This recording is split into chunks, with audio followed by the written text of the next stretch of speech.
jumpa lagi dengan saya Ages dan sekarang saya ditemani dengan rekan saya Arini. Selamat pagi. Selamat pagi.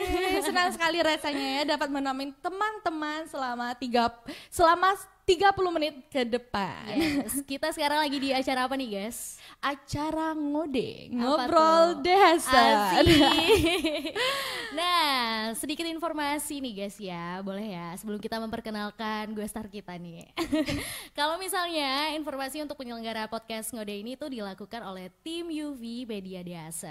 Dan juga kita ini sekarang lagi live langsung dari ruang teleconference di gedung lantai 5 Universitas Dehasen Bengkulu. Aduh. Dan tentunya kita ini kedatangan narasumber nih guys, agak deg-degan ya. Deg-degan banget nih ya. Karena seorang petinggi kampus guys. Oke, kita perkenalkan dulu ya untuk narasumber kita di hari ini tuh edisi Selasa tanggal berapa guys? Tanggal 20 berapa 7. ya? 27 ya. Bener ya, gak salah ya. 27 Januari 2021. 26 26 ya. Oh salah nih. Agak sudah mau tanggal 27 aja, udah mau Iya cepet-cepet nih. ya. Mau cepet-cepet gajian jangan-jangan. Bener banget nih. Oke, narsum kita hari ini tuh ada Profesor Dr. Kamaludin. Selamat pagi, Selamat Bapak. pagi, Assalamualaikum Bapak warahmatullahi atau Prof wabarakatuh. nih panggilnya? Prof aja ya. Nah, untuk informasi biodatanya boleh Arin bacain ya, Prof ya. Boleh ya. Tempat tanggal lahir itu Apur Rejang Lebong, Betul, tanggal 4 Maret 1966. Sepertinya kita belum lahir deh, Gus. Masih jauh di angan-angan gitu.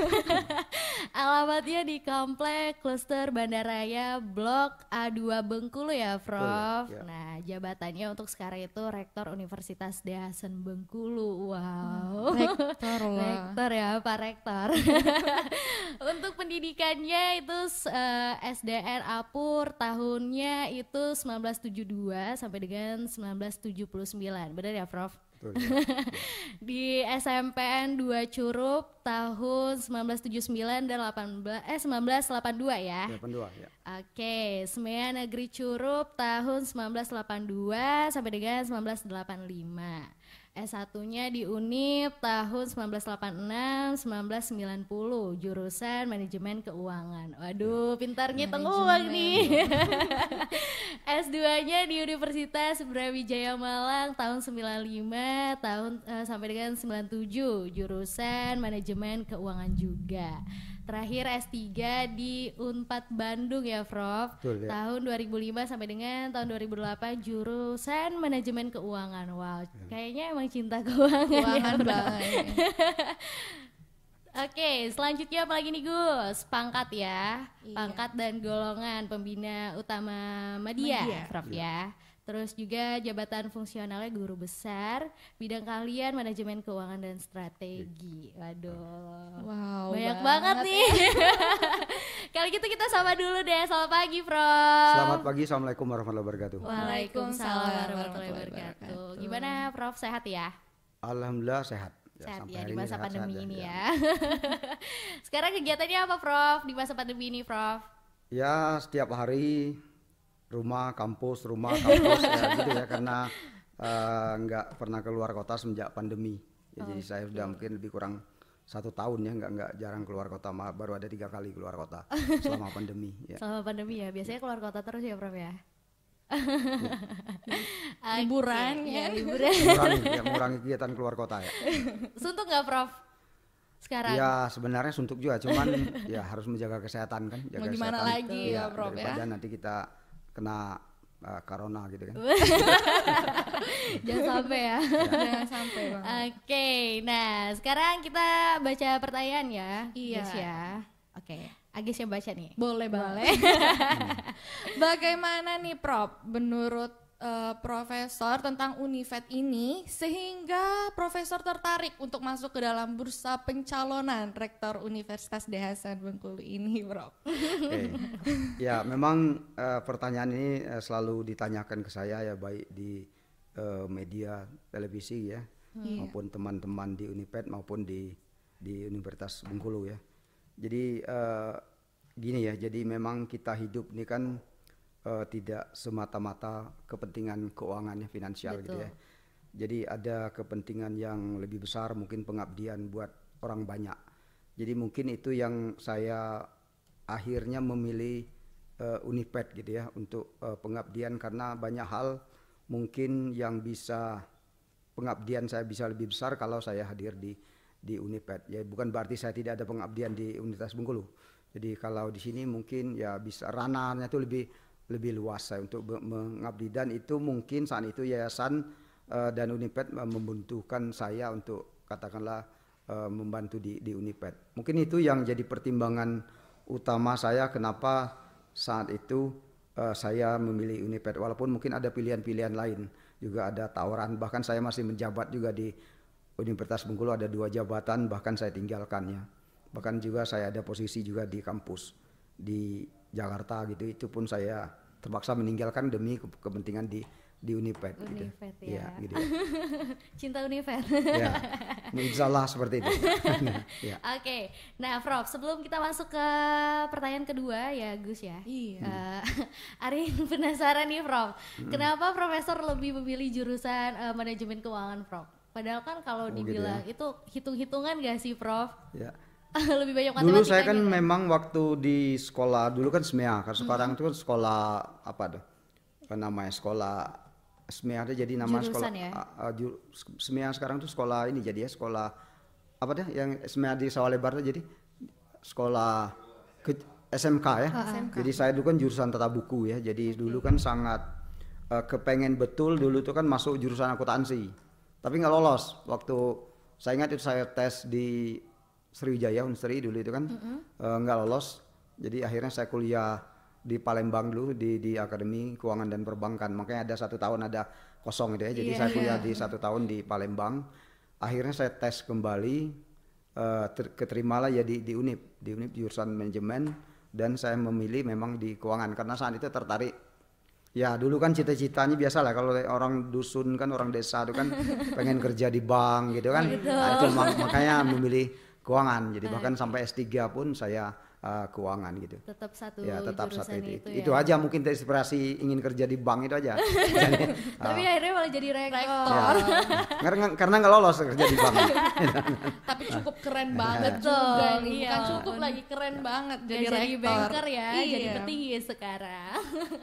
Oke, lanjut ke pertanyaan kedua nih Prof. Apa inovasi dan strategi yang akan Profesor terapkan untuk mengembangkan Unifed ini? Saya pikir seluruh pimpinan itu kan sama sebenarnya tapi mungkin saya ada 5 hal atau lewat program-program yang saya inikan untuk mengembangkan Uniped. Kalau saya singkat tuh SCRHL gitu ya. Oke. S-nya itu sustainability, C-nya itu competitiveness, kemudian R-nya itu reputasi, H-nya itu harmonisasi, dan L-nya itu loyalitas. Jadi mungkin itu juga yang janji saya ke pihak yayasan dalam 4 tahun memimpin Uniped ini, mungkin itu yang saya akan lakukan agar Uniped itu bisa berkembang lebih baik. Misalnya sustainability itu saya itu obsesi betul meningkatkan student body kita, karena perguruan tinggi swasta itu satu-satunya paling tidak itu kan yang menjadi ukuran besarnya kampus itu kan student body. Bahkan perguruan tinggi negeri pun ukuran besarnya kampus juga tetap student body. Makanya saya fokus ke sana, karena nanti kalau student body kita banyak, tentunya impact-nya kan ke dosen, karyawan, dan termasuk kesejahteraan saya juga. Jadi kan. Makanya itu saya dengungkan kepada seluruh dosen dan pengelola, mulai dari tingkat program sampai dekan-dekan, karena itulah mungkin jadi fokus. Percuma juga kita nanti katakanlah pengelolaan bagus dan semuanya bagus tapi nggak ada mahasiswa, kan sama juga bohong kita kan. Jadi makanya itu menjadi fokus utama saya di Universitas Dehasen gitu. Oke, jadi tadi ada SCRL ya, Prof ya. SCRHL ya. Oke. Lanjut lagi nih guys. Bagaimana nih Prof, strategi Profesor untuk dapat mengoptimalisasikan peran mahasiswa dalam pengembangan Unifed melalui organisasi mahasiswa, khususnya di era pandemi ini Prof? Ya mungkin gini ya, selama pandemi ini mau tidak mau memang kegiatan tuh ada agak stagnan ya. Iya. Ada stagnan memang dimanapun, bukan hanya kita di Uniped, di kampus baik perguruan tinggi negeri pun atau perguruan tinggi lain tetap stagnan. Jadi mungkin gini ya, dengan kondisi pandemi ini agar apa itu kegiatan-kegiatan kampus tetap jalan. Saya udah melihat beberapa mahasiswa itu dia ini apa tuh SOP COVID-nya itu yang harus kita tegakkan secara ketat. Saya pikir itu aja, karena kalau semua kita daring di rumah semuanya kan ada kejenuhan. Iya, Jadi semua orang ada kejenuhan. Saya pikir ya itulah manusia ya. Jadi hal-hal seperti itu terus jadi jenuh. Saya pikir makanya kita tetap ketemu tetapi dengan menjaga protokol kesehatan yang sangat ketat. Artinya aktivitas mahasiswa kita persilakan tapi tetap menjaga protokol kesehatan. Ya. Prokes nomor 1 Iya. ya. Ya. Penting. Ya, prokes ya. Jadi kalau pandemi ini agak gimana ya Prof, ya biasanya kita saliban ya kalau ketemu. Iya. Jadi sekarang itu gini-gini. Ya. Yang biasa Ya. ngajar tatap muka. Betul. Jadi Ya ada perubahan kultur memang dengan pandemi ini kan ada perubahan kultur mau tidak mau dengan ini kayak cara kita bersalaman pun berubah, betul. cara kita menyapa pun berubah, cara kita bertemu ya karena ya situasi itu membuat kita ada perubahan nilai-nilai dan kultur ya mau tidak mau seperti itu ya. Oke. Emang pandemi ini mengganggu ya. mengganggu ya. Tapi ada juga baiknya loh Gus. Apa Ya tuh? nggak sih? Ya banyak juga sih. Gak usah disebutin ya. Oh iya deh.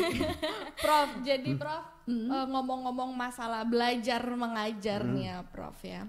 Kan sistem perkuliahan di Unifed ini kan menggunakan media beragam nih Prof ya. Kalau dengar-dengar nih ya. Terus menurut Profesor nih gimana nih Prof? Apakah ada sistem perkuliahan daring yang aktif di Unifed? Apakah memungkinkan untuk memakai satu media saja Prof? Seperti e-learning Unifed. Oke. Ya, memang idealnya kita kan menggunakan satu yang punya e-learning Uniped. Cuman mungkin gini ya. Jadi dosen-dosen itu kan ingin kreativitasnya lebih jauh ya. Saya pikir kita kombinasikan aja. Jadi yang punyanya Uniped. Karena kan dosen-dosen saya lihat kan ada yang YouTube gitu ya. Iya. Saya perhatikan di apa tuh di YouTube di Instagram itu saya lihat apa anak Vkom kemarin saya lihat teman-teman itu mengembangkan model-model pemberian tugas. Saya pikir kita biarkan aja supaya ada kreativitas. Nanti kalau kita semua harus lewat e-learning Unifed ada katakanlah ada kejenuhan juga, ada kejenuhan kayak monoton gitu ya. Oh, iya. Jadi kayak monoton. Kalau ini kan dosen-dosen nanti kan mengembangkan macam-macam model pembelajaran. Saya pikir kita kombinasikan aja, mungkin yang ingin gunakan punyanya Unifed e-learning juga silakan. Mungkin kalau ingin ada kreativitas lain juga silakan. Kalau saya lebih senang seperti itu. Nanti karena orang tuh kalau kita cekoki dengan hanya satu model itu akan tidak ada muncul kreativitas. Tapi kalau kita beri sedikit kebebasan itulah memuncul kreativitas baik dosen maupun mahasiswa. Ya. Wah, keren banget. Keren banget. Oke, kita lanjut lagi nih Prof. Apa inovasi dan strategi yang mungkin akan Profesor ambil dalam mengembangkan pertama nih peringkat institusi Unifed di tingkat lokal, nasional maupun internasional? Oke, ya baru-baru ini kita kan sudah melakukan reakreditasi ya di Iya. tingkat institusi yang hasilnya sangat luar biasa dan baru kita Uniped yang dapat peringkat tersebut di Bengkulu ya. Baru yang ketiga baru di wilayah Kopertis wilayah 2 baik PTN maupun PTS. Jadi gini, jadi kita itu kan untuk mencapai sesuatu itu kan harus tahu ukuran-ukurannya. Betul. Iya benar. Jadi kita katakanlah ingin menjadi peringkat berapa gitu, misal di tingkat nasional mau masuk 100 besar. Maka kita harus mencermati ukuran-ukuran yang dimiliki oleh katakanlah yang punya dikti, kan ada ukuran-ukuran. Misal dosen harus berapa jumlah persentase doktor, kemudian pangkat dan segala macam. Begitu juga dengan peringkat akreditasi. Jadi mau tidak mau kalau kita ingin bergerak ke sana kita mempelajari indikator-indikator itu. Jadi kalau supaya gerakan kita tuh tidak meraba-raba. Tapi kalau kita bertindak tanpa mempelajari ukuran-ukuran, saya pikir hasilnya nggak optimal. Karena kita nggak tahu misalnya kan untuk mencapai skor katakanlah kualifikasi dosen untuk mencapai skor 4 apa ukuran-ukurannya. Makanya kita harus tahu misalnya pangkat. Makanya kita harus kejar pangkatnya harus apa dosennya.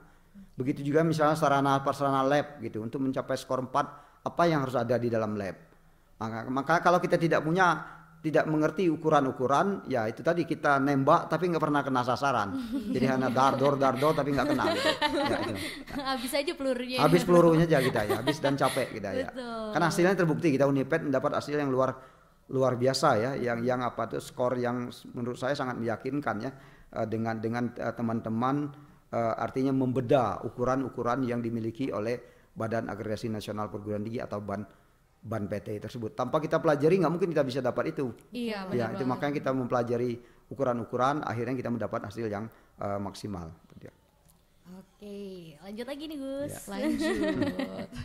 Yang kedua Prof, kalau tadi ada peringkat institusi Unifed kan, ya. yang kedua itu ada dosen dalam hal jabatan fungsional, sertifikasi, terus juga hibah penelitian dan pengabdian. Saya pikir sama ya, jadi kebetulan saya itu kan pangkat saya kan sudah berpinal ya. Barusan saya mengajukan 4E. Jadi untuk karir sebagai seorang pegawai negeri saya pikir sudah selesai. Memang batas 4E nggak ada, 5A itu nggak ada. Jadi saya pikir gini ya, jadi dulu saya kan tidak pernah bermimpi untuk jadi katakan guru besar, jadi rektor, itu nggak pernah saya bermimpi. Jadi terkait dengan pangkat, mau tidak mau kalau kita ingin katakan ingin jadi guru besar ya, kita pelajari aturan. Betul. Bukan katanya. Kan banyak orang kan sering mengadopsi katanya. Kalau itu enggak ini. Jadi kita, karena aturan itu selalu dinamis. Jadi dari waktu ke waktu aturan itu berubah. Makanya kalau kita ingin bergerak katakanlah ingin ke guru besar, apa persyaratan guru besar itu? Itu yang harus kita pelajari. Jadi bukan kita si A bisa jadi guru besar, bukan gitu. Jadi harus kita pelajari ukuran untuk menjadi guru besar apa. Jadi misalnya publikasi, untuk saat ini katakanlah dia wajib publikasi di jurnal internasional bereputasi, ya harus kita lakukan. Dulu nggak ada itu. Ya jadi memang kan karena aturan itu selalu berubah. Begitu juga misal teman-teman lektor untuk menjadi lektor kepala.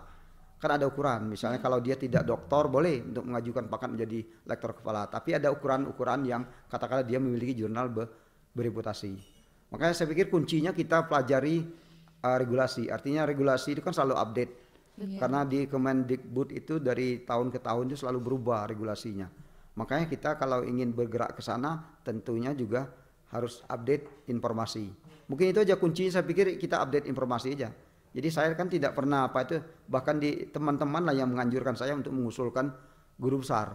Ya itu sebenarnya nggak terlalu jadi obsesi ya, karena ya saya kan orang desa ya. Orang desa itu kan cita-citanya kan nggak tinggi ya. Cita-cita saya ingat sekali kenapa saya masuk sekolah SMEA dulu kan, karena cita-cita saya itu kan ingin jadi juru ketik dulu tuh kan. Juru ketik dulu kan kebetulan di kampung saya itu kan kepala marga. Kepala marga namanya pesira dulu kan. Pesira itu ada yang namanya sekretaris. Kalau sekarang kan sekretaris. Kalau dulu itu namanya juru ketik. Itu aja iya, juru ketik. Ya. Juru tulis. Juru tulis. Ya, juru tulis. Makanya saya sekolah masuk SMEA itu kan itu karena berobsesi ingin jadi juru tulis itu. Jadi cita-cita itu saya sangat sederhana ya, enggak terbayang untuk jadi guru besar, apalagi jadi rektor tuh itu sangat jauh dari harapannya. Ya, mungkin karena perjalanan waktu aja saya seperti itu ya. Tapi nyangka gak sih profesor sekarang tuh bakal jadi profesor gitu? Padahal kan dulu cita-citanya mau jadi juru tulis.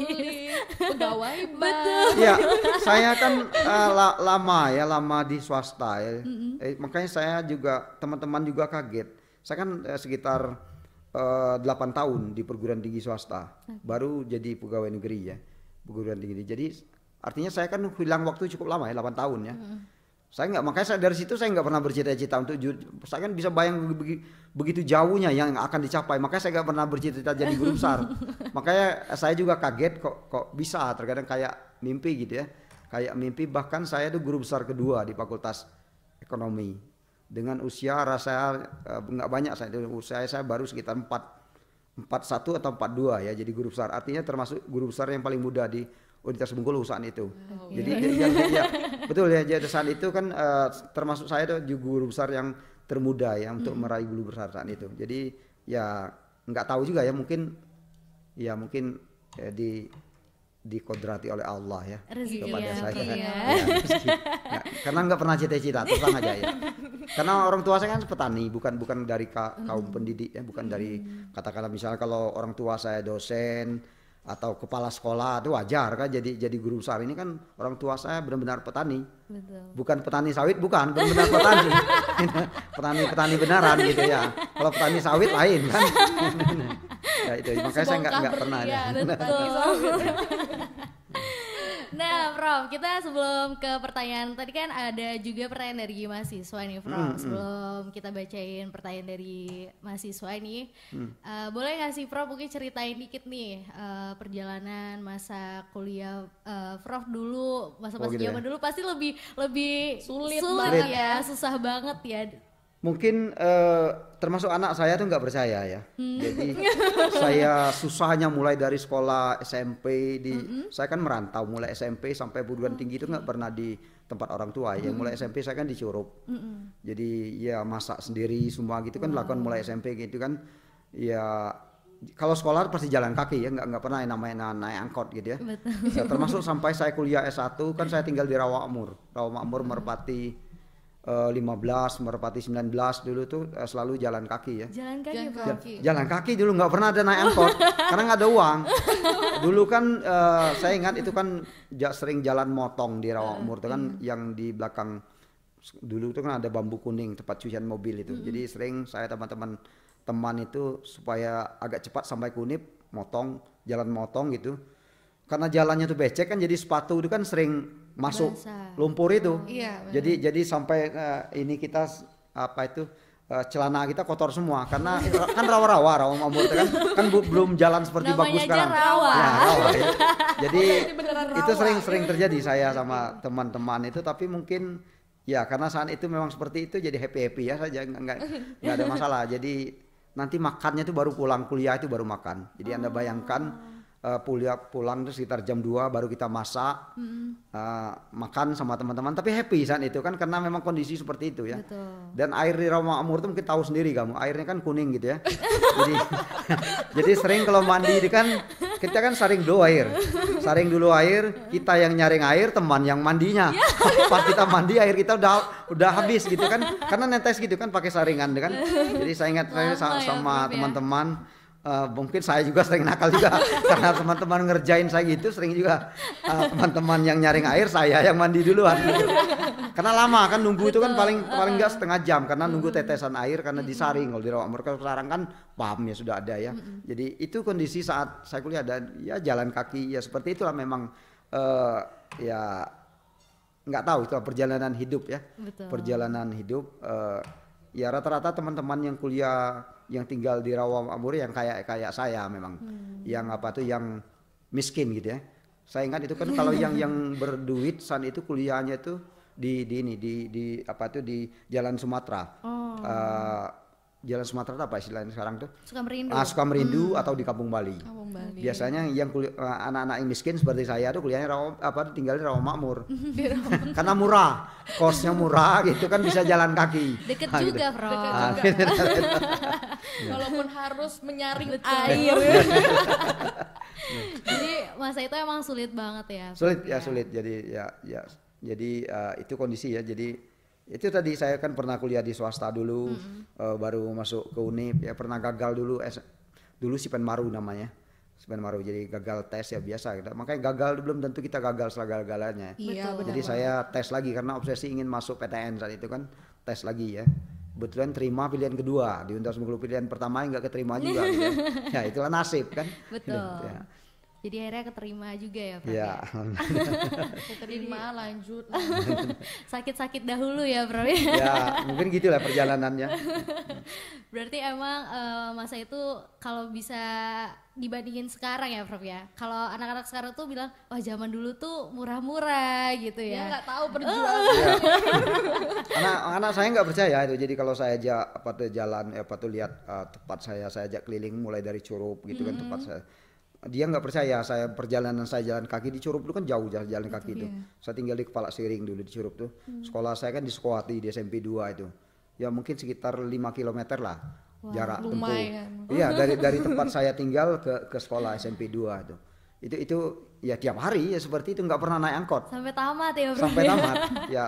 Ya seperti itu, memang anak-anak nggak percaya. Betul. Dia rasa nggak percaya. Jadi apa tuh perjalanan seperti itu yang dialami apa itu saya gitu kan. Betul. Ya. Karena kan beda banget kan Beda, ya. perjuangannya kalau sekarang dengan Betul. zaman kamu. Kalau sekarang kan enak kan, Iya. semua anak-anak dikasih sepeda motor gitu Iya. ya. Tinggal ini ya tinggal jalan aja ya. Tinggal jalan. Uang Tinggal saku duduk dikasih aja. ya kan, dia tinggal duduk kan dia. Berarti dulu kalau makan Prof ini aja pas pulang kuliah aja. Ya masak dulu, pulang kuliah tuh masak dulu. Oh, Masak dulu berarti ya. masak ya. Kadang kompor kita kering dikerjain teman kita karena dipakai teman duluan yang pulang lebih duluan ya. Jadi kita harus beli minyak kompor dulu kan, sering seperti itu dulu. Karena kan sering kalau sekarang kan keren-keren kosan mahasiswa ya. Kalau Betul. dulu kan tempat masak itu kan bareng-barengan sama-sama gitu kan. Kalau dulu kan enggak beda sekarang. Nah, kalau sekarang kan semua anak-anak kan nggak ada yang seperti itu. Apa tuh semua ada apa tuh Fasilitasnya. ya fasilitas semua sekarang banyak di sekitar. Kalau dulu kan nggak ada, semua kita tuh masak sendiri semua, paling kita beli gulai jadi gitu ya. Jadi seperti itu, atau kita biasanya lebih sering masaknya, tapi Lebih happy hemat. ya, happy ya teman-teman dari katakan teman-teman saya dari kampung, dari selatan gitu kan, sering bawa macam-macam apa itu katakanlah oleh-oleh ya untuk gulai gitu ya. Nah, senang juga kita masak sama-sama gitu ya. Jadi ada ya mungkin happy dia tergantung eranya kan. Ya itu kan. Saat itu happy seperti Saat itu. itu happy ya Prof Happy, ya. nggak ada Berarti, masalah. ini ya nggak terlupakan ya Prof ya. Nggak terlupakan, jadi saya ya teman-teman saya kan banyak jadi apa tuh hebat-hebat ya. Ya sering apa tuh mengingat masa lalu gitu kan. Tapi masih suka ketemu Prof. Ya alhamdulillah masih temu kontak-kontak gitu ya teman-temannya, macam-macam kan, ada yang jadi pejabat gitu macam-macam ya. Ya. Kalau ketemu pasti cerita seru ya. Ya Prof, pasti seru cerita seperti Gimana itu. saya dulu ya. Ya kebetulan tuh teman dekat kos saya semua, teman-teman yang oke. pernah jadi katakanlah sekda provinsi gitu kan. Jadi hebat-hebat semua teman-temannya, dan itu sebelahan kos yang sering kami jalan kaki dulu kan, dan kami sama-sama. Berarti emang ya Mbak ya, usaha itu tidak akan pernah Betul mengkhianati hasil. Yang namanya gagal tadi Profesor juga pernah gagal. Gagal Iya. ya. Saya tuh gagal ya, apa tuh kerja di bank gagal gitu, kerja di perusahaan multinasional gagal. Gagalnya itu selalu tahap akhir gitu ya. Oke. Selalu tahap akhir. Jadi akhirnya saya memilih dosen itu serba tidak sengaja ya. Jadi katakanlah awal saya berkarir jadi dosen itu kan di Palembang. Saat itu kan itu tidak sengaja mampir di salah kampus yang namanya dulu Universitas Tridinanti. Jadi mampir di sana oleh teman-teman itu, kebetulan teman di Palembang itu, Pak Kamal kampus ini perlu dosen gitu. Nah, disitulah saya masuki lamaran secara tidak sengaja gitu, dan langsung dipanggil. Jadi nggak berencana untuk jadi dosen, karena saat itu tuh kan saya pulang dari Jakarta mau pulang ke kampung gitu ya, mampir ke Palembang. Itu cerita awal karir saya jadi dosen itu. Oke. Jadi memang tidak pernah disengaja untuk jadi dosen, karena itu tadi mau kerja di bank gitu kan. Tulis kan. Padahal Padahal niatnya cuma mampir ya Prof ya. cuma mampir saya di Palembang benar-benar mampir Jangan-jangan cuma kebetulan mau sama makan teman. pempek nih. Ya. Nggak tahu Itulah jadi awalnya dosen. saya jadi dosen. Jadi termasuk saya ke Bengkulu pun itu juga serba tidak sengaja jadi dosen di Universitas Bengkulu itu. Jadi saat itu saya waktu krisis 98. Oh, baru Ya kan? lahir tuh Ya, ya. krisis 98 mungkin orang tua Anda tahu itu, jadi krisis waktu Pak Harto turun. Jadi itu saya sempat jalan-jalan ke Bengkulu. Jadi mampirlah ke Fakultas Ekonomi saat itu. Jadi Fakultas Ekonomi saat itu tuh memerlukan dosen yang S2. Kebetulan saat itu masih sedikit. Termasuk senior-senior saya di FEB Unip itu yang S2-nya masih sedikit, masih sekolah. Jadi itulah saya enggak bukan cita-cita mau melamar saat itu. Jadi karena ketemu Iseng dengan lagi ya, iseng, Prof, ya. disuruh teman melamar apa di FEB. Itulah yang akhirnya saya menjadi dosen di FEB Unip itu sebenarnya. Saya berhenti, akhirnya minta berhenti di Palembang. Jadi enggak ada didesain atau direncana untuk jadi dosen Tak di disangka-sangka FEB Unip. ya. Nah, jadi rektor Uniped pun tidak pernah didesain juga. Jangan cuma pernah mampir berencana. aja nih lagi. Nah, ini enggak mampir saya, betul-betul saya ingin ngabdi di Uniped ya, betul-betul oke. mengabdi. Makanya saya berhenti beberapa posisi kan, karena betul-betul saya serius untuk di Uniped. Jadi mungkin itu misteri ya, dalam hidup itu kan ada sesuatu yang memang yang kita tidak pernah membayangkan, yang tidak pernah kita rencanakan, bahkan sesuatu yang kita rencanakan bagus-bagus itu nggak terjadi. Bahkan yang tidak pernah kita rencanakan justru itu yang jadi pilihan hidup. Jadi ya itulah misteri ya, misteri kehidupan. Kalau kita tahu apa yang kita rencanakan mungkin nggak ada misterinya kan? Sesuainya itu. Nggak ada tantangannya ya, nggak ada tantangannya gitu ya. Lurus aja gitu. Ya. Berarti mungkin juga kalau dipikir-pikir bukan rezeki Prof juga kali ya di bank jadi pegawai. Gitu ya. Iya nggak sih? Tapi alhamdulillah mahasiswa saya kan banyak orang bank gitu kan. Dengan saya jadi dosen kan ya, mulai dari S1 sampai S3 gitu. Jadi banyak termasuk ya desain di perbankan gitu ya. Walaupun saya bukan orang bank. Oke. Seru ya guys ya. Jalanannya. Betul. Karena kita nggak ngerasain di saat itu ya. Kalau anda kan mungkin merasa enak-enak terus kan. Pernah juga sih Prof. Kan pernah juga ngerasain jadi anak kosan tapi nggak sepahit waktu zaman itu ya. Harus ngituin air ya. Kayak disuling itu air. Udah capek-capek malah dipakai teman ya. Oke nih Prof, ada pertanyaan nih Prof dari mahasiswa. Kita lanjut. Pertanyaan pertama itu ada, gimana sih Pak tanggapan Bapak untuk menyikapi perkembangan mahasiswa-mahasiswi yang lebih berpotensi di bidang non-akademik? Oke ya, jadi kalau kita lihat fakta yang ada ya, jadi termasuk katakanlah yang jadi pejabat-pejabat saat ini ya, kan kebanyakan dari kalangan mahasiswa yang tidak mesti dari kemampuan akademiknya bagus. Nah, jadi saya setuju ya, tapi ya ada tapinya harus selesai gitu. Jadi makanya saya pesankan ke mahasiswa, kamu boleh macam-macam aktivitas non akademik, tapi yang formal harus selesai. Ya, kalau nggak selesai kan tetap nggak bisa juga berkiprah. Jadi makanya saya pesankan ke mahasiswa, walaupun IP nggak bagus nggak masalah, tapi selesaikan sekolahnya. Jadi kalau selesai sekolah, terkadang gini ya, mahasiswa itu dia kemampuan akademiknya nggak bagus, tetapi komunikasinya bagus, dia etikanya bagus, kerjasamanya bagus, dia bisa menghadapi tantangan yang luar biasa. Justru mereka lebih sukses waktu memasuki dunia kerja. Nah, sementara yang akademiknya bagus nih terkadang ya kayak saya ya paling jadi dosen gitu ya, itu biasanya memang kecenderungan seperti itu. Yang akademik bagus itu kebanyakan jadi dosen, jadi pekerja. Tapi justru saya perhatikan teman-teman saya aja yang akademik yang biasa-biasa saja justru jadi orang-orang hebat dan sukses di dunia bisnis. Saya contohkan misal Pak Soleh, itu kan biasa-biasa saja Pak Soleh yang di DPR RI. Nah, dulu kan DPD ya. Jadi ya teman sekolah, dulu kan jadi teman waktu di FEB. Tapi yang sukses justru orang-orang yang tapi memang mereka memang yang jaringannya bagus, jadi komunikasi bagus, di organisasi bagus. Makanya pesan saya gitu aja, teman-teman adik-adik atau anak-anak mahasiswa, pesan saya harus selesai kuliahnya. Jangan nggak selesai, kalau nggak selesai nggak bisa juga. Betul, karena sekarang pendidikan formal itu mau tidak mau diperlukan selesai. Jadi walaupun dia hebat, tapi kalau dia nggak selesai, nggak punya ijazah nggak bisa juga kan. Karena apapun orang minta yang formal, karena itu yang menjadi ukuran di negara kita. Jadi misalnya orang nah saja jauh misalnya mau jadi anggota dewan, kan banyak mahasiswa yang jadi anggota dewan yang susah sekarang tuh. Kalau nggak diijazah kan nggak bisa. Kan makanya harus selesai. Walaupun IPK katakanlah 2,5 kan, nggak apa-apa, tapi selesai gitu ya. Itu aja pesan saya. Jadi saya support untuk kegiatan non akademik karena itu juga yang membuat tingkat keberhasilan dikatakan di dunia kerja juga tidak semata-mata di akademik membuat orang itu sukses. Ya. Oke, jadi nggak apa-apa ya, ya, tetap didukung, tapi itu tadi harus selesai. Dan tanggung jawab sama orang tua. Betul. Saya katakan ke mahasiswa saya, tanggung jawab kamu sebagai dikirim tiap bulan uang itu kamu harus selesai. Kasihan orang tua kamu, dia berharap kamu tuh selesai. Dimanapun saya ngajar, baik di S1, S2 maupun S3 itu pesan supaya kasihan orang tua kamu, dia berharap kamu tuh jadi sarjana. Masalah nanti tamat jadi apa itu cerita lain kan. Itu selanjutnya, tapi selesaikan, tunjukkan apa tuh tanggung jawab kamu selaku anak gitu.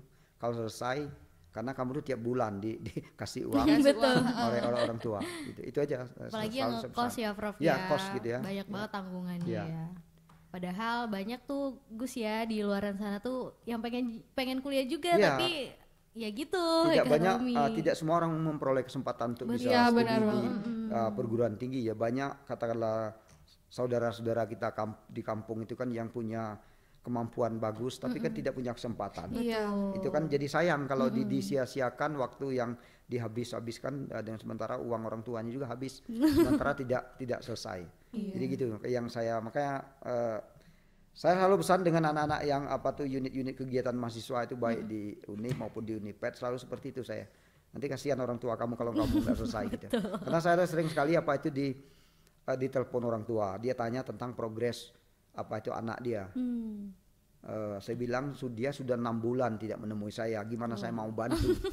Bahkan terkadang itu anak sahabat saya. Ya itu dia tanya, tapi kok laporannya katanya bagus-bagus kan itu sering terjadi di kalangan mahasiswa seperti itu. Jadi orang tuanya mendapat informasi yang bagus, sementara anaknya tidak seperti itu. Jadi saya sering sekali dapat ditelepon seperti itu. Jadi akhirnya saya daripada saya bohong, saya cerita sebenarnya. Jadi akhirnya saya panggil anak itu. Jadi sering terjadi. Jadi bukan hanya di swasta, di negeri pun sering terjadi mahasiswa seperti itu. Ya. Kasihan orang tua seperti itu kan dia bayangkan dia cari uang 1.000-2.000 ya mencangkul kan di kampung di sawah ya itu kan sementara anaknya enak-enak di kota kan sementara dia tidak melakukan tugas dia dengan baik. Jadi itu kasihan. Pesan banget tuh ya.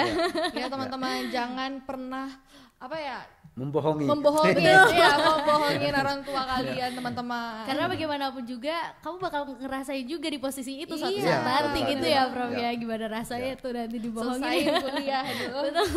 Kasihan perjuangan orang tua untuk mendapatkan uang. Belum lagi semangatnya ya untuk bangun pagi ya Prof ya. Apalagi yang harus ke sawah pagi-pagi subuh-subuh banget ya Prof ya. Dia pikir anaknya kuliah benar-benaran. Aduh, kita harus belajar nih dari profesor nih ya guys ya. Gimana perjalanannya tuh harus basah dulu nih celananya nih. Biar nyampe kampus karena jalannya rawa kan.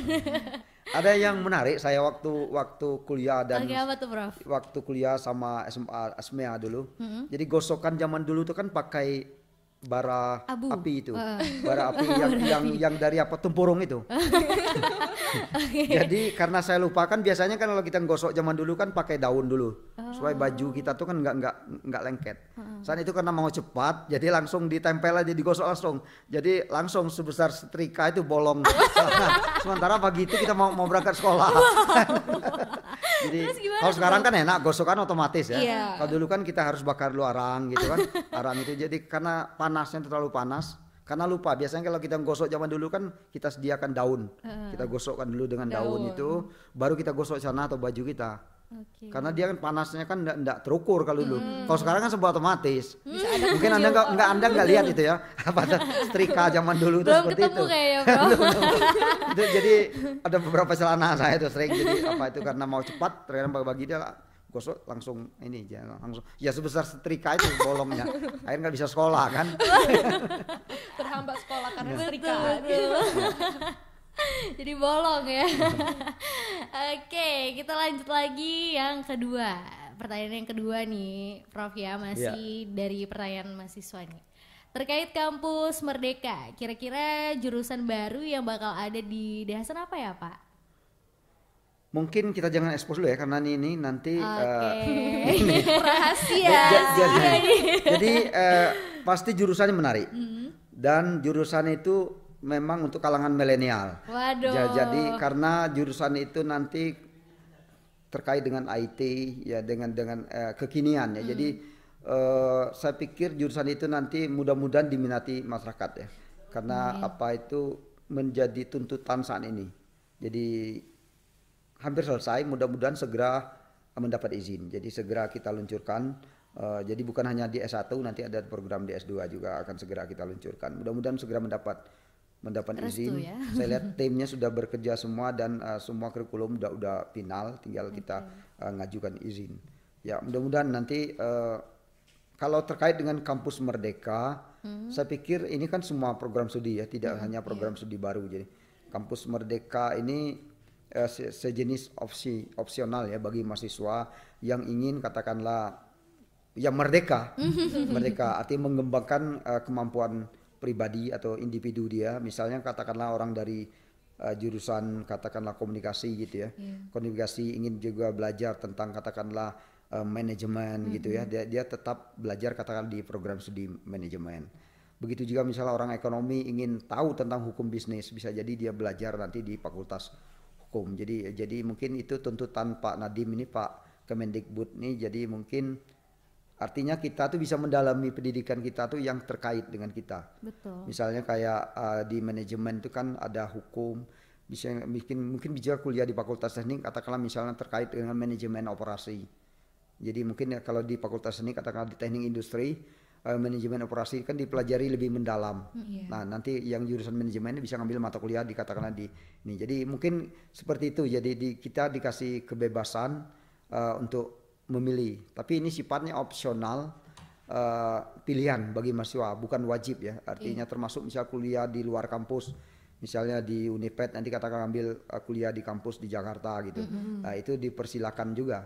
Tapi itu sifatnya opsional, tidak wajib ya, karena memang aturannya seperti itu ya. Jadi tetap ada kurikulum yang sifatnya yang permanen, yang katakanlah kalau saya bilang itu kurikulum konvensional ya, jadi tetap ada plan A itu kurikulum konvensional, B-nya itu nanti yang opsional bagi kampus Merdeka.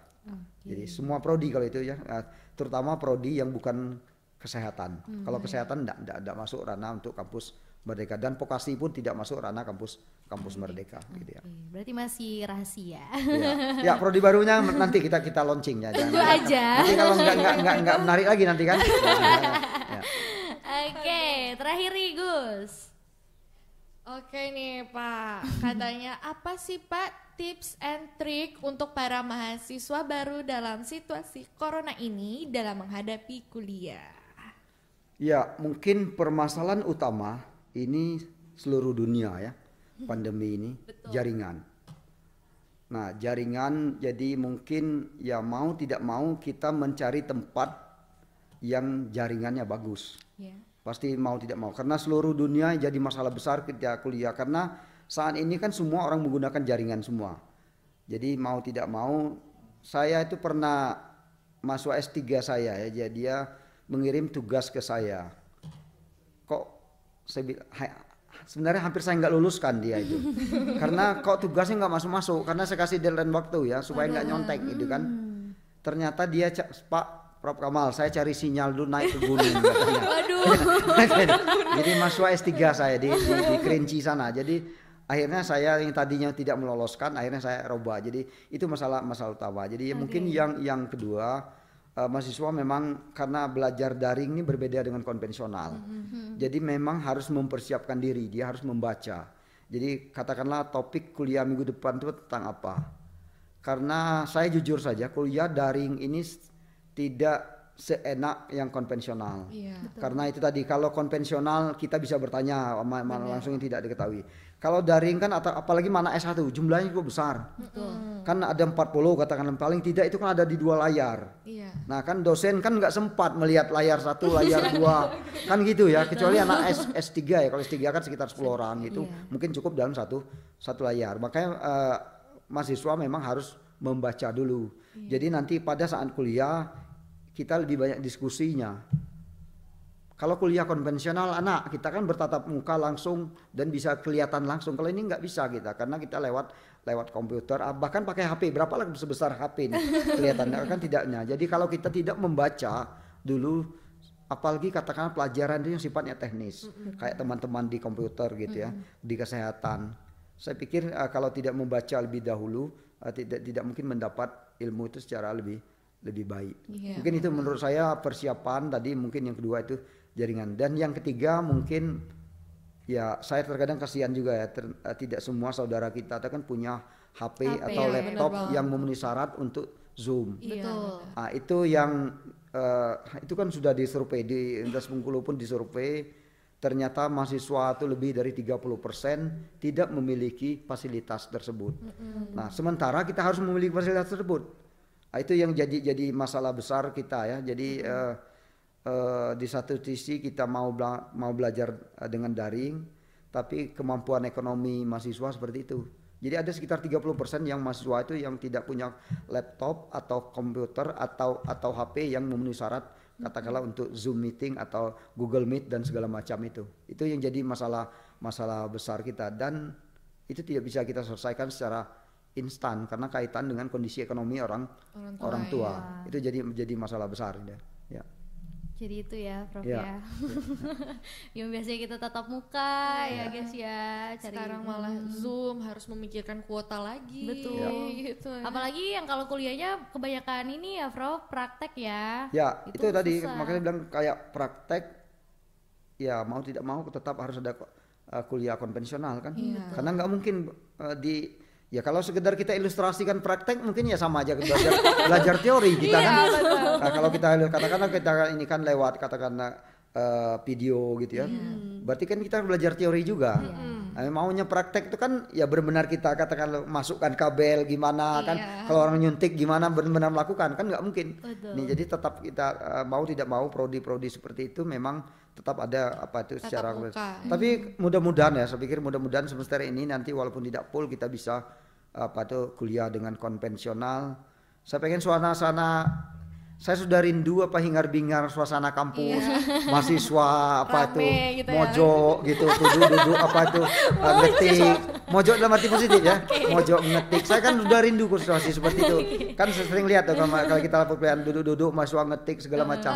Saya sudah rindu suasana seperti itu. Udah sangat jenuh saya terus terang aja apa itu Zoom ini karena dari hari ke hari ini. Jadi kan udah rindu suasana seperti itu ya. Mahasiswa rame di warung kopi gitu ya.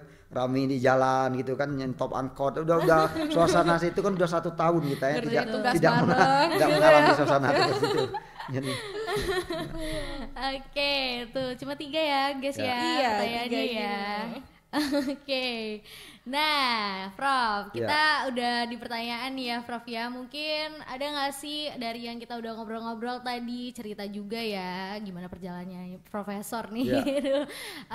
Kasih pesan dan kesan dong, Prof, untuk seluruh mahasiswa bukan di Univet aja ya, mungkin di seluruh dimanapun deh. Mungkin gini ya, pertama saat COVID ini mungkin kita tetap taat aturan pemerintah ya, menjaga apa yang disampaikan pemerintah kita harus taati. Jadi kalau memang kita belum boleh katakanlah berkumpul jangan. Jadi andaikan berkumpul ya taati protokol kesehatan. Nah nanti terkait dengan ini karena pengalaman pribadi saya. Jadi mungkin terutama yang merantau gitu ya kuliah ya. Yang katakanlah disupport oleh orang tua, mungkin tanggung jawab selaku anak itu ditunjukkan bagaimana, ditunjukkan dengan kita menyelesaikan studi ya, tidak mesti harus cum laude ya, tidak mesti harus cum laude, yang penting kita tunjukkan bahwa kita selesai. Itu tunjuk apa itu kewajiban kita yang disekolahkan oleh orang tua dan kita tunjukkan itu. Yang lain-lain saya pikir keberhasilan di dunia kerja itu banyak hal. Jadi nanti kalau misalnya tidak dapat IP yang bagus, nggak usah kecewa. Karena bukan itu satu-satunya yang menentukan keberhasilan. Jadi banyak orang-orang sukses kemarin saya ngobrol, katakanlah salah satu dengan dengan pemilik Bengkulen Kopi, mungkin nanti dia masuk juga tempat kita. Itu bahkan dia tuh kuliahnya nggak tamat-tamat tuh, masuk kampus A nggak tamat, kampus B nggak tamat. Ya, tapi dia sukses. Sukses. Jadi seperti itu. Jadi akademik itu bukan satu-satunya membuat sukses seseorang. Jadi maksud saya tidak perlu kecewa. Andai katakanlah teman dapat cum laude kita nggak cum laude, marah-marah nggak usah. Nanti di dunia kerja nanti banyak hal. Jadi yang bisa menentukan tingkat kesuksesan seseorang atau mahasiswa. Betul. Mungkin itu saja mungkin pesan dari saya. Terima kasih ya Prof ya. Jadi nggak mesti harus IPK tinggi. Nggak ya. mesti, ya. Jangan berkecil hati. Betul. Anda lihat aja kan yang sukses jadi wali kota, ini wakil wali kota, ini kan itu mahasiswa saya tuh. Mahasiswa Duduknya kan di paling belakang itu kalau tuh lihat. Saya hafal itu.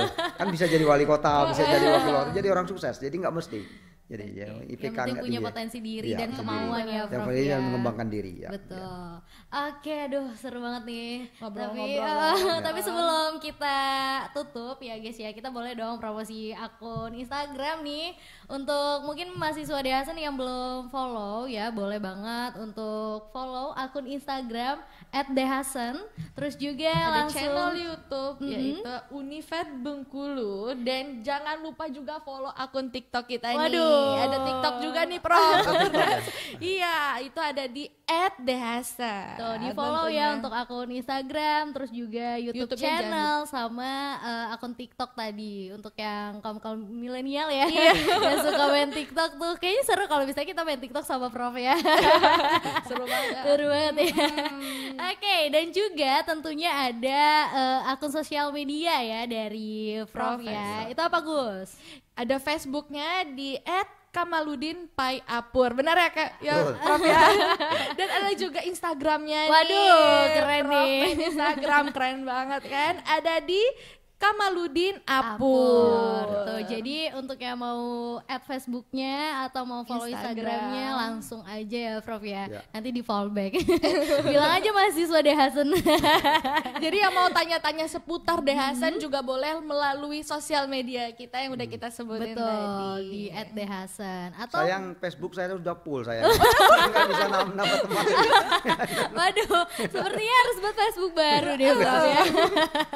Khusus untuk menampung pertanyaan-pertanyaan mahasiswa. Kalau mau tanya seputar kampus boleh, tapi kalau curhat nggak usah ya Prof ya. Jangan ya. Kalau mau curhat ke akun Instagramnya ini aja, Ages. Boleh. Apa tuh? Boleh ya? Ada Kita di juga ya. Ages Irawan. Oke, Gitu. Kalau aku Mbak juga sendiri deh @arindijusiati_. Oke deh. Aduh, seru banget nih, nggak kerasa waktunya nih guys ya. Iya. Kita udah cop-cop banyak nih, udah lebih 30 menit kali ya. seru ya dari pengalaman. Karena nggak kerasa gitu. ya. Nggak kerasa banget. Prof enjoy ya Prof ya. Alhamdulillah enjoy. Ya. Enjoy. Yang awalnya deg-degan ya. Jadi ya be aja Iya. gitu. Oke deh kalau gitu kita udah selesai nih guys ya. Prof juga makasih atas Makasih waktunya sama-sama. Ya. untuk di Ngode ini ngobrol Dehasen Ngobrol ya Prof ya. Dehasen. Ngode-ngode ya. Oke deh kalau gitu makasih banyak Prof atas waktunya udah ngobrol-ngobrol ngasih materi dan sekaligus segala macemnya. Sehat-sehat ya Prof ya. Mudah-mudahan sehat selalu. Ya. Amin. Ditunggu nih Prof prodi barunya. Mudah-mudahan. Ya. Launching Launching. nih. Oke deh kalau gitu kita tutup ya guys Iya. ya untuk di edisi hari ini. Dan Mhm. terima kasih juga buat teman-teman yang udah menonton live kita dan juga udah mengasih pertanyaan-pertanyaan untuk Profesor. Dan sampai jumpa di lain waktu. Betul. Tunggu aja episode selanjutnya bakalan ada siapa, nanti diupdate juga di Instagram ya Iya, tentunya benar di banget. @dehasen. Jangan lupa panteng cek-cek aja deh. Oke deh kalau gitu Arin dan Ages pamit, Pak Profesor juga pamit nih dari Ngode Ngobrol Dehasen. Sampai ketemu lagi. Bye bye. Assalamualaikum warahmatullahi wabarakatuh. Makasih ya, Prof.